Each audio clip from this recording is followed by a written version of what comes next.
देखिए ओम साहब क्या बताए थे, आई डायरेक्टली प्रोपोर्शनल भी बताए थे ही ना। अरे ओम के नियम पढ़ा था तो नहीं। ओम के नियम में क्या था कि नियत ताप पर किसी चालक तार के यदि दोनों सिरों के बीच के विभव में अंतर को यानी विभवांतर को बढ़ाएंगे या घटाएंगे तो उसके विद्युतधारा भी बढ़ेगा या यानी विभवांतर के समानुपाती होता है विद्युतधारा।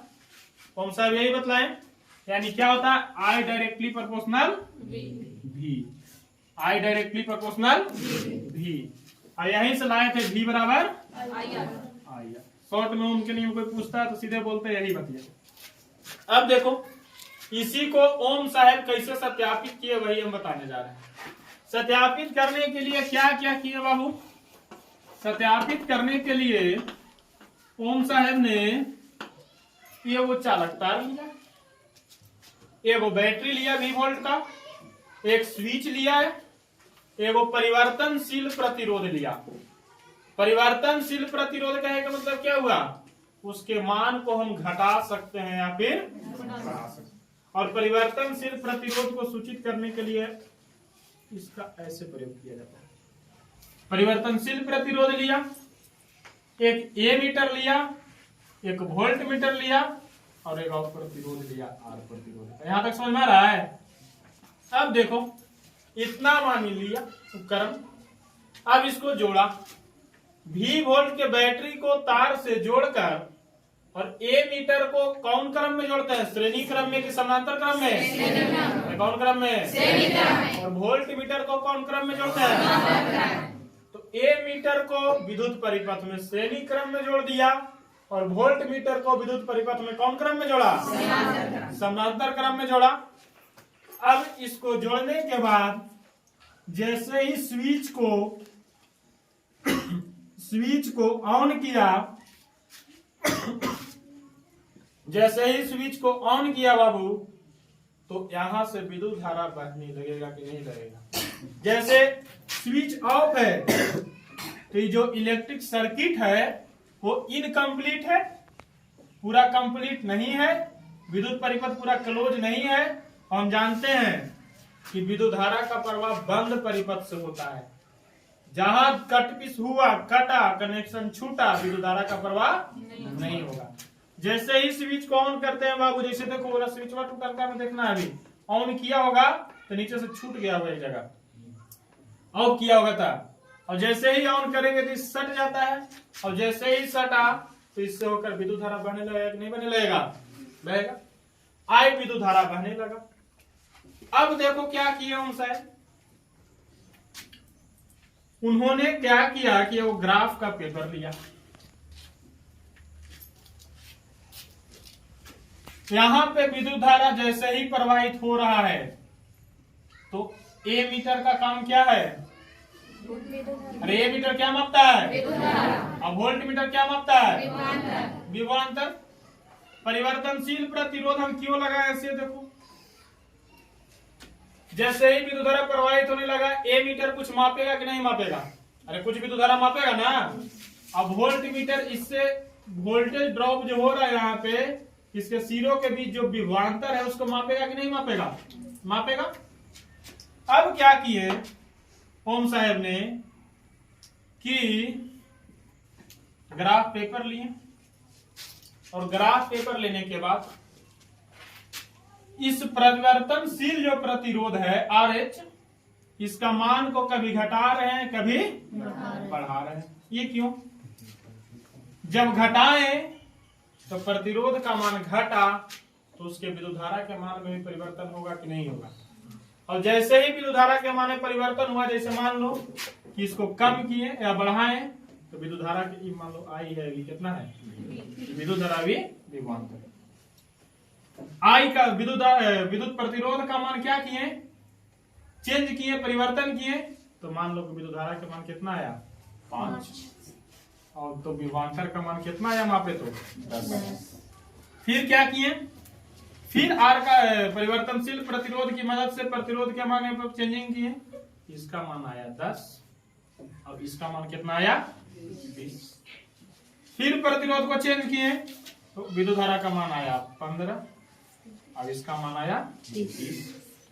फिर इसको चेंज किए, इसका मान आया 20, अब इसका मान कितना आया 40।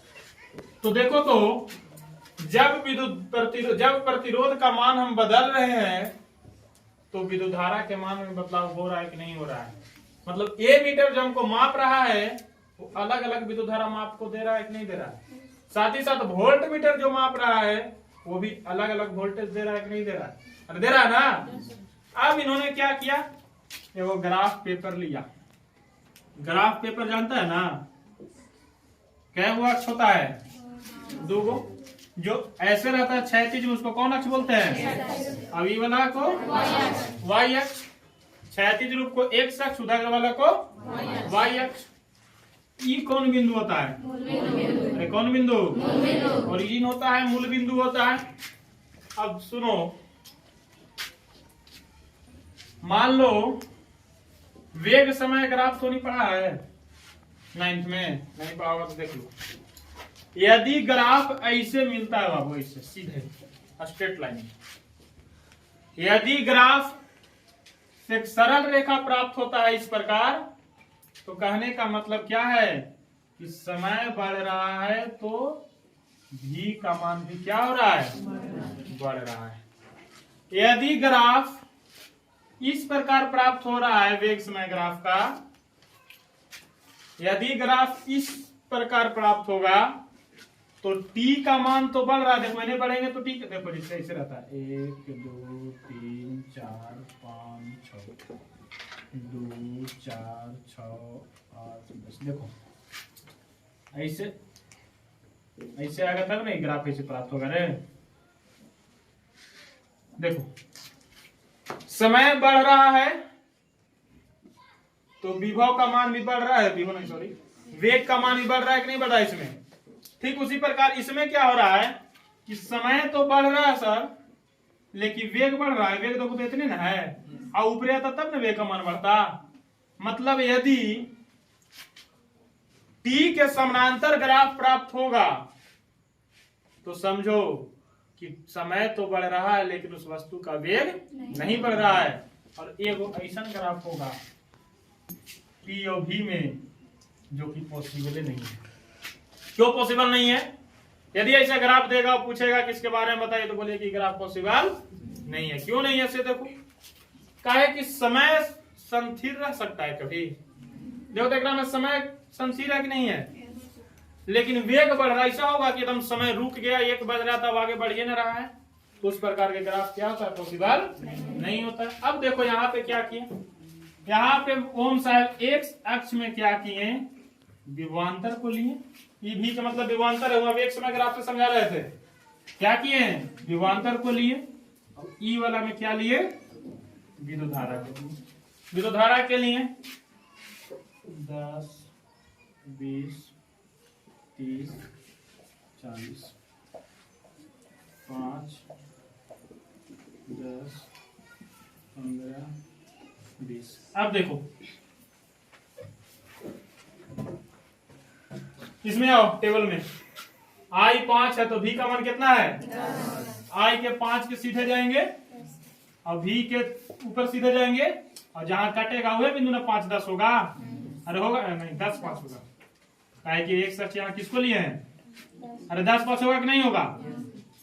फिर देखो आई कितना है बाबू, 10, ऐसे बढ़ाएंगे, v कितना है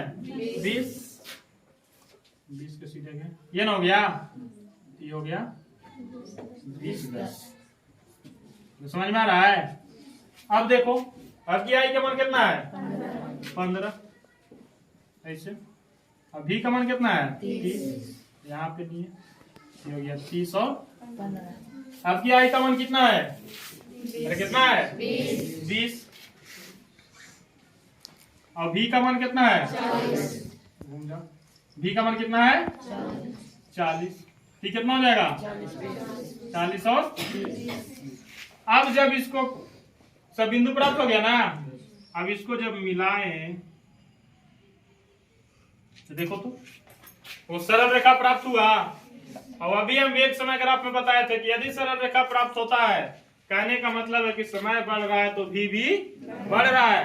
ठीक इसी प्रकार देखो तो भी के मान जब हम बढ़ा रहे हैं, विभवांतर के मान जब हम बढ़ा रहे हैं, भी का मान 10 तो आई का मान 5, भी के मान 20 तो आई के मान 10, भी के मान 30 तो आई के मान 15, भी के मान 40 तो आई के मान 20। जैसे जैसे भी बढ़ रहा है वैसे वैसे आई बढ़ रहा है।